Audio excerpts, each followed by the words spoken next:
Sir ये बताइए कि आज जो विश्वास प्रस्ताव लाए आप लोग और इतना सारा जो नगर परिषद में हंगामा हुआ इतने दिनों से चल रहा है, सब लोग जानने को उत्सुक हैं, नगर में ये अविश्वास प्रस्ताव आया क्यों? नगर में अविश्वास प्रस्ताव लाने के पीछे मुख्य कारण है कि वर्तमान के माननीय अध्यक्ष और उपाध्यक्ष जी बिल्कुल लापरवाही काम के प्रति उदासीन थे। और इसमें हम लोग 6 बिंदुओं का उल्लेख किया।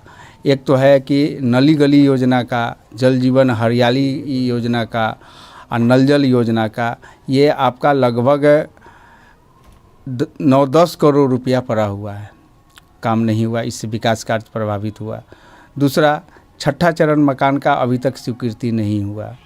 तीसरा, असंवैधानिक रूप से सशक्त अस्थायी समिति के सदस्यों को इन्होंने निष्कासन किया।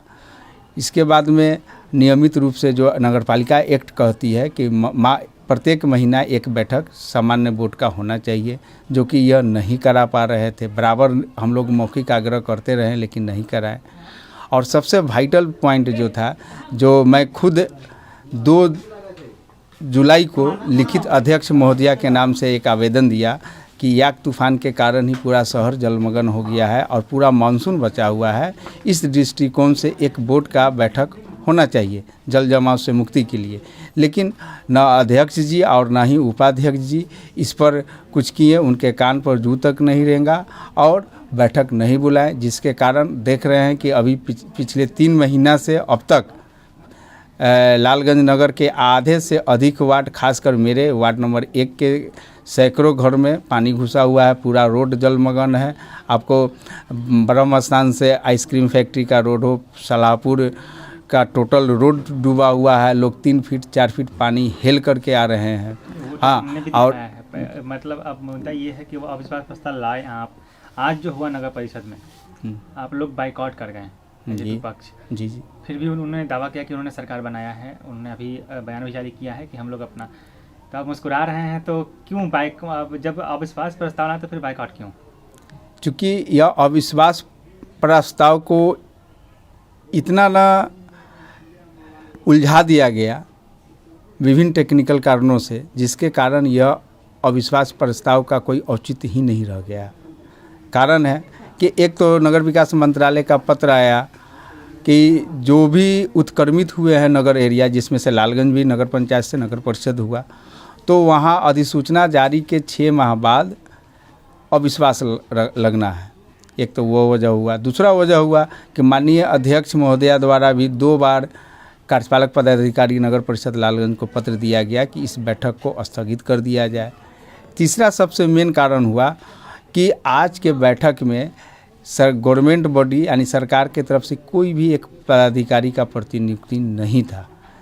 कार्यपालक पदाधिकारी चूँकि 38 दिनों के ट्रेनिंग में निकल चुके हैं, तो उनके स्तर से लालगंज नगर पालिका में कार्यरत जेई हैं जो संविदा पे हैं, उनको पदाधिकारी बना करके बैठा दिया गया था, जो कि बिल्कुल नगर पालिका की जो धारा है उसके विपरीत है। और अविश्वास प्रस्ताव का जो बैठक होता है, जो विशेष बैठक, उसके नियम के विपरीत था। इन्हीं कारणों से हम लोगों ने बैठक का 8 सदस्यों ने बैठक का बहिष्कार किए। उनका कहना है कि इस अविश्वास प्रस्ताव में सभापति का काम होता है, जो सभाध्यक्ष होते हैं, और कार्यपालक का कोई काम ही नहीं है। इसको आप कैसे देखते हैं? सभापति इस विशेष बैठक के लिए किन्हीं सदस्य को बनाया जाता है।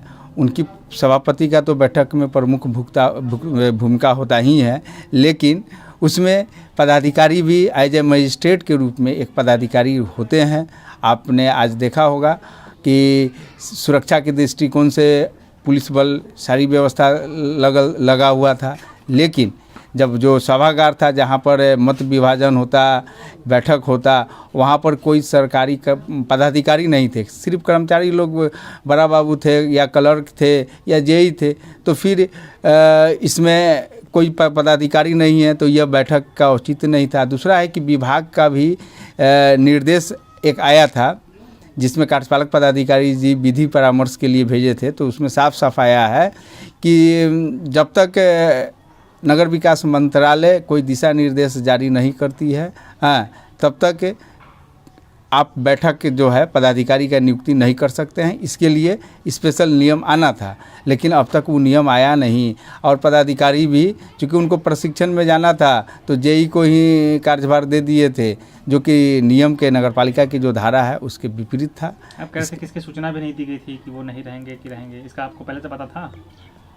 हम लोग आज के बैठक में आए हैं तो जानकारी में मिला कि मतलब कोई मजिस्ट्रेट के रूप में पदाधिकारी उपस्थित नहीं, ऐसी कोई जानकारी नहीं थी। चूँकि पत्र तो हम लोग को कार्यपालक पदाधिकारी का ही हस्ताक्षर युक्त मिला था कि 13 को बैठक है। अब क्या करेंगे आगे, क्योंकि अगले ने मतलब जो सत्ता पक्ष के लोगों ने दावा ठोक दिया है कि हमने तो सरकार बना ली है, अपोजिशन बाइकआउट कर चुका है, मतलब ये बड़ा गजब का सियासत चल रहा है। अब क्या होगा आगे? हम लोगों ने निश्चित रूप से बहिष्कार किया है और आगे यही होना है कि नगर विकास मंत्रालय ने जो विधि विभाग से परामर्श मांगा है, परामर्श आएगा नगर विकास मंत्रालय को, और उस परामर्श के आधार पर नगर विकास मंत्रालय का जो निर्देश लालगंज नगर परिषद को मिलेगा उसके अनुरूप फिर आगे का कार्रवाई होगा। ठीक है, अभी चूँकि स्वाभाविक है कि हम लोग बहिष्कार करके चल दिए, तो अभी वर्तमान जो अध्यक्ष और उपाध्यक्ष जी हैं उनके साथ 11 लोग हैं कुल मिलाकर के, तो स्वाभाविक है कि खुश होंगे कि भाई चलो 12 सितंबर तक के लिए मेरी कुर्सी तो बच गई। अभी हंस रहा है, वो भी हंस रहा है, मतलब उनका कहना है खेला हो गया, हमको लग रहा है खेला ख़त्म नहीं हुआ है। अभी खेला ख़त्म नहीं हुआ है, अभी खेला होना है। और सबसे बड़ी बात है खेला होना भी है। और लालगंज नगर परिषद एरिया जो अविश्वास प्रस्ताव में मुख्य बिंदु था जल जमाव, उस पर अब तक काम नहीं हुआ है। उस पर एक मेरा आग्रह है, थोड़ा आप इसको ज़रूर ये कीजिए। कि उसमें मैंने 5 जुलाई को कार्यपालक पदाधिकारी जी के नाम से एक आवेदन दिया कि क्यों नहीं लालगंज नगर परिषद भी किसी कंपनी को ठेका दे देती है जल निकासी के लिए। उसके बाद में आपको 30 जुलाई को लालगंज नगर परिषद ने एक निविदा निकाला, अल्पकालिक निविदा, और उस निविदा के आधार पर एक्वाटेक कंपनी को अनुबंध पर दिया गया कि पानी निकासी करेगा। लेकिन वह ढाक का 3 पात हो रहा है, सिर्फ दिखाने के लिए 2 मशीन वार्ड नंबर 8 मुर्गिया चौक जगदम्बा माई तर लगाया गया है, जबकि अभी भी पूरे शहर में जल भरा हुआ है। इस पर कार्यपालक पदाधिकारी जी से फ़ोन पर बात हुआ, चूँकि वो तो प्रशिक्षण में है। उन्होंने बोला कि नहीं कि ठीक है कि और भी मशीन मिलना चाहिए, भेजवाएंगे, लेकिन अब तक मशीन नहीं आया है। और इस पर 16 अगस्त से मैं आंदोलन करने जा रहा हूँ। कारण है कि अभी वार्ड नंबर 1 पूरे का पूरा डूबा हुआ है, वार्ड नंबर 5 का एरिया डूबा हुआ है, 7 का 8 का पूरा ये सब एरिया डूबा हुआ है।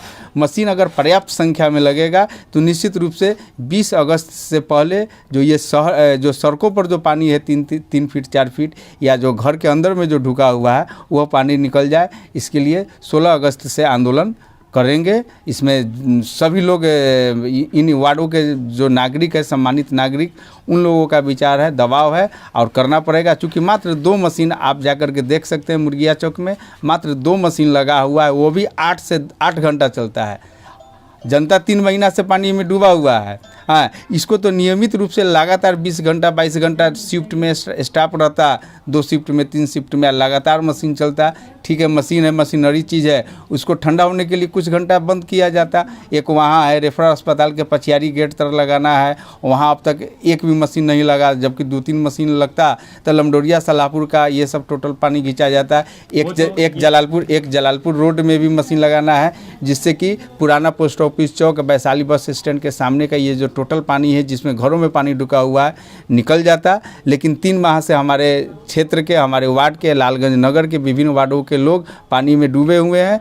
लेकिन इस पर कोई एक्शन न अध्यक्ष जी के ऊपर से हो रहा है, न उपाध्यक्ष जी के ऊपर से हो रहा है, और इस पर इसी कारण 16 से आंदोलन होगा। वादा तो आप भी कर रहे हैं, ये वादा तो अभी वो उपाध्यक्ष महोदय भी किए कि हमारा बस चले तो हम तो काट के सब घगरा में निकाल देंगे। वादा तो सब कर रहे हैं। नहीं तो उपाध्यक्ष जी हैं, वर्तमान में हैं, और लगातार ही तइए हैं पिछले 2 साल से।